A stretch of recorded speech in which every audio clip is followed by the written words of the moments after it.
Howdy y'all, Rowan here. Today we are going to be, well, first, how are you? You know, let's not just jump into talking about me. How are you? What's going on? How have you been? I really like that shirt. Is that a new shirt? It looks great on you. Welcome, welcome.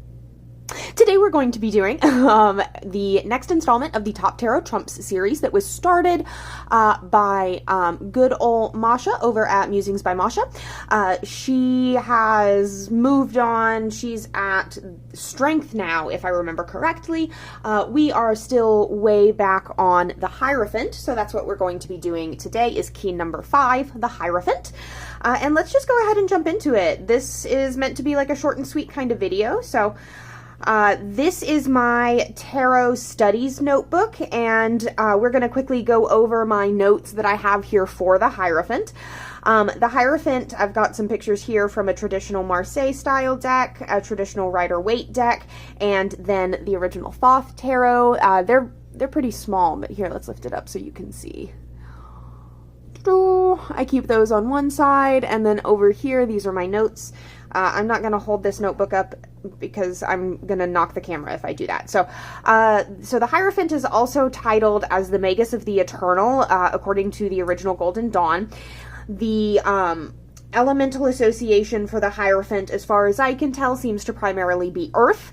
And the Hierophant is associated with both Venus and Taurus. I don't remember if it's Venus in Taurus or if it's just Venus and Taurus, but Venus rules Taurus, so that makes sense there.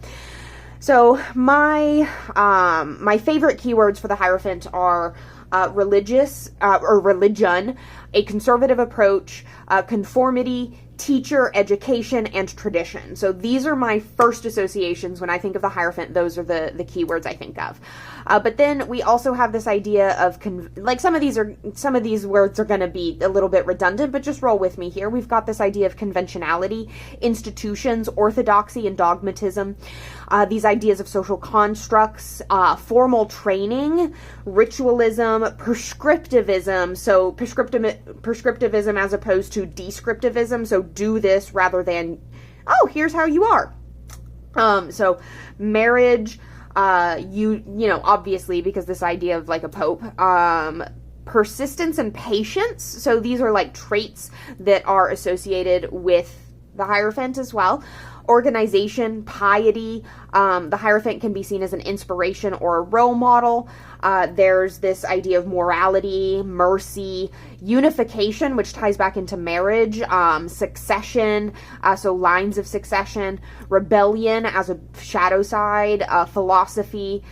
I like this phrase. This is one that I came up with myself that helps me differentiate the Hierophant from other cards, but verified collective gnosis as opposed to like unverified personal gnosis. Like this is verified collective gnosis.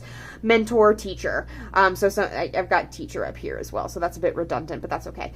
I compare this card to the High Priestess, which is like this idea of a coven.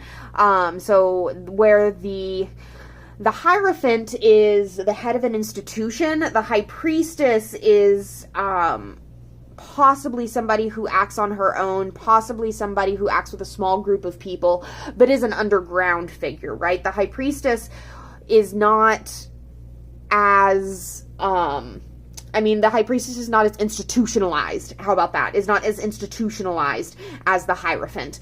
And then the Emperor, which is like all about dominion over the material world, the Emperor is similar to the Hierophant in that the Hierophant has this dominion over the spiritual life of the followers, of the supplicants. I have listed, so some of the ways that I differentiate the Hierophant from the High Priestess, I've written here, keeper of the gnosis of all, because the High Priestess I associate as the keeper of the gnosis of self. And then the Golden Dawn, the Thoth, the Gnostic placement on the Tree of Life of the Hierophant connects Hokmah to Chesed, So this idea of connecting wisdom to mercy, that's where the Hierophant sits. And so let's go ahead and jump into some of my favorite Hierophant cards. So you can see the first one here is from the Zeke's Arcana deck, if you're familiar with this independently produced deck. And this is one of my favorite Hierophants because this is one of the first Hierophant cards I ever interacted with where the Hierophant felt like somebody who was a pope but could be trusted at the same time. So I'm sure a lot of people, obviously I'm about to say myself included, but I'm sure a lot of people are struggling with the Hierophant card or do struggle with it in their daily readings and things because the Hierophant has a lot of baggage. People who come to tarot are oftentimes burdened with histories in dogmatic and prescriptive religions that are often high control groups, and so the Hierophant can represent the shadow side of those to us, and not necessarily the positives. But this card I really feel like this is somebody who keeps the gnosis of all, that is also willing to share that gnosis. This is just it, and perhaps it's these weird little creatures clinging to him, and the way he does not shake them off. Perhaps it's the fact that he is in a yogic posture. Perhaps it's the fact that he's on a wooden floor here. He's not seen necessarily in a temple or in a cathedral, but he is perhaps even in his own home, a shack of some sort. He's got pillars behind him to represent his own structure and the religious and orthodoxical structure that he depends on. And it kind of mirrors those high priestess pillars, right? But he's sitting here upon a pink ottoman, and he's just trustworthy, I guess. Like this is a Hierophant that I could absolutely trust, and so this card makes me feel safe with the Hierophant. My next one is from the Fountain Tarot, which is a mass market deck. This Hierophant card is a gentle old man opening up a box and the light shining out. This is another take on the Hierophant that's really friendly. My lighting is so bad. Can I help that? This is a take on the Hierophant that's really friendly, really positive. It gives this idea, can I focus, please? It gives this idea that this is somebody making the discoveries with you. So this isn't necessarily somebody who places themselves above you, but this is somebody who is just as excited to see the truth as you are. And they keep the gnosis, but they don't necessarily view themselves as superior for it. And that's why this Hierophant feels so cozy to me. I don't know how much you can see the expression on his face, but even with the little detail that we get, we can tell it's a soft, pleased expression, right? And I feel safe. I feel safe with this version of the Hierophant as well. Here we have the Rosebud Tarot Hierophant, which is changed to the Professor. And this one I really like for several reasons. This one is sentimental to me because this Hierophant card came up when I first started my journey with working with the goddess as nameable entities rather than as an overarching energy, yin energy. And so this card came up, and somehow from it, I just got the message that I was supposed to turn to Hecate. And I don't remember what my logic was for it, but I just knew when I saw this card that Hecate was here to be my professor, my mentor, my guide, and that she was going to help me learn witchcraft. And so this card holds a special place in my heart for that reason. What's more, the Professor here is, hold on, let me get the guidebook out so that I don't lie. Hold on one moment. Oh, it's in the living room. Oh, I'm not going to pause this video and go get it. Okay, so if I remember correctly, this Professor is a civil rights advocate, and like the woman pictured here is a civil rights advocate, and the idea that the things that you learn come from sources that maybe your peers or those who came before you would tell you not to trust. Sources that teach you how to be better, not just in knowledge, but also in emotion. And she's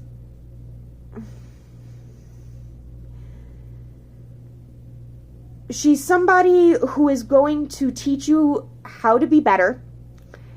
Somebody who expects you to be better. Somebody who knows you're capable of being better. Somebody who will hold your hand and guide you through the process, but who also has these high expectations for you and has an end goal that involves ultimately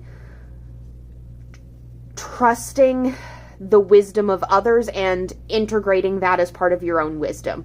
And that's a really important take on the Hierophant, right? That aspect of higher education, of institutionalized education, is one of the aspects of the Hierophant that makes me feel more comfortable and safe with this archetype.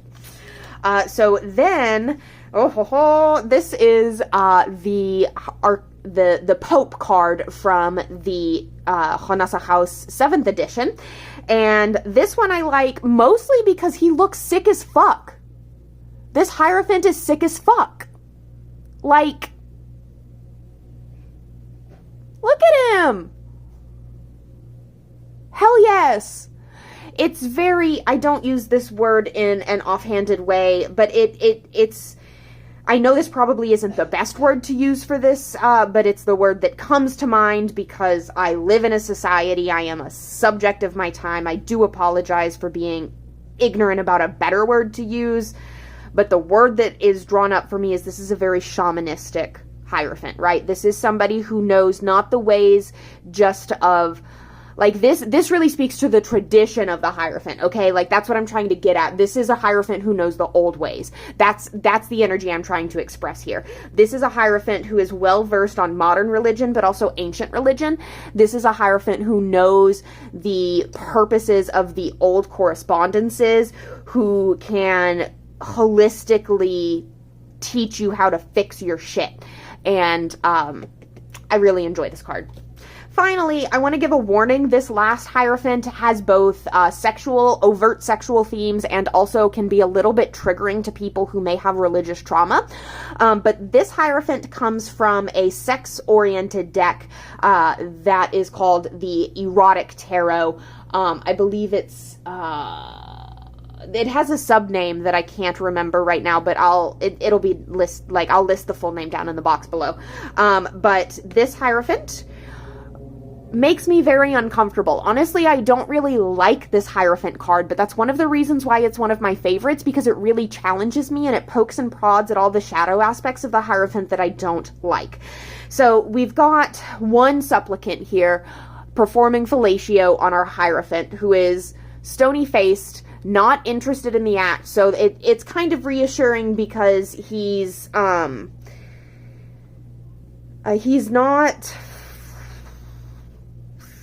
Like, this doesn't necessarily feel like somebody taking advantage of somebody else for their own pleasure, but this still, I mean, I'm so sorry about that.